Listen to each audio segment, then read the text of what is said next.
Welcome to Breaking Ties, Destination Divorce. This is your go-to source for practical advice and support while you go through the divorce process. Join us each weekday for a quick chat where we'll cover a variety of topics such as child custody, property division, and self-care. Together, we'll explore emotional, financial, and legal aspects of divorce and help you find the best path forward for you and your family. Here's your host and Certified Divorce Financial Analyst professional, Mike Fulkerson. Welcome to today's Breaking Ties Destination Divorce podcast. Today we'll be discussing how debt is handled when getting a divorce.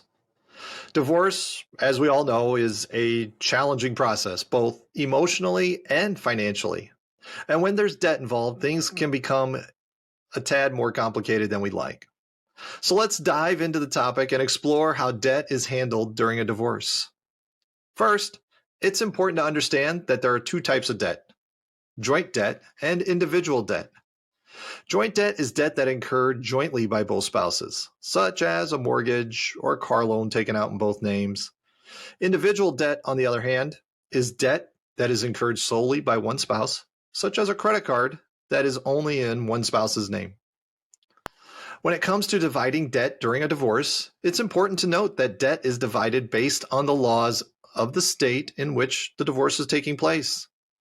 In some states, such as community property states, all assets and debts are divided equally between both spouses. In other states, such as equitable distribution states, debts may be divided in a manner that is deemed fair and equitable by the court, which may not necessarily be an equal division. If both spouses are jointly responsible for a debt, such as a mortgage or a car loan, the debt will typically be divided equally between them. However, if one spouse is solely responsible for a debt, such as credit card debt that is only in their name, they will typically be solely responsible for paying off that debt. It's important to note that even if one spouse is solely responsible for a debt, the other spouse may still be impacted if the debt is not paid.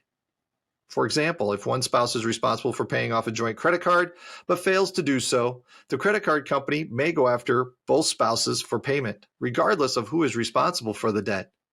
This is why it's important to work with a knowledgeable divorce attorney who can help you navigate the complex financial aspects of divorce. Another important factor to consider when it comes to debt and divorce is that creditors are not bound by divorce agreements. In other words, even if a divorce agreement states that one spouse is responsible for paying off a particular debt, if that spouse fails to do so, the creditor may still go after the other spouse for payment. This is why it's crucial to have a clear plan in place for how debts will be paid off after the divorce is finalized. One option for handling debt during a divorce is to sell assets in order to pay off the debts. For example, if a couple owns a home with a mortgage and one spouse is unable to afford to pay the mortgage on it, the couple may need to sell the home in order to pay off the mortgage and divide the remaining proceeds. Another option for each spouse is to take responsibility for certain debts. For example, one spouse may agree to take responsibility for the mortgage, while the other spouse agrees to take responsibility for the credit card. However, it's important to note that creditors are not bound by these agreements, so it's critical to work with an attorney to ensure all debts are properly accounted for and paid off. In conclusion, getting a divorce, as we know, can be a difficult process, especially when there are financial issues involved. It's important to understand how debt is handled during a divorce and to work with a knowledgeable divorce attorney to ensure that all debts are properly accounted for and divided in a fair and equitable manner. By taking the time to develop a clear plan for handling debt during a divorce, both spouses can move forward with their lives and begin the process of rebuilding their financial futures. Thank you for listening to today's Breaking Ties podcast. If you have questions, my contact information is in the description. I would be happy to assist. Keep in mind that divorce is not the end of your story. It is the start of your next great chapter. All the best. We want to thank you for listening to this episode of Breaking Ties, Destination Divorce with Mike Fulkerson.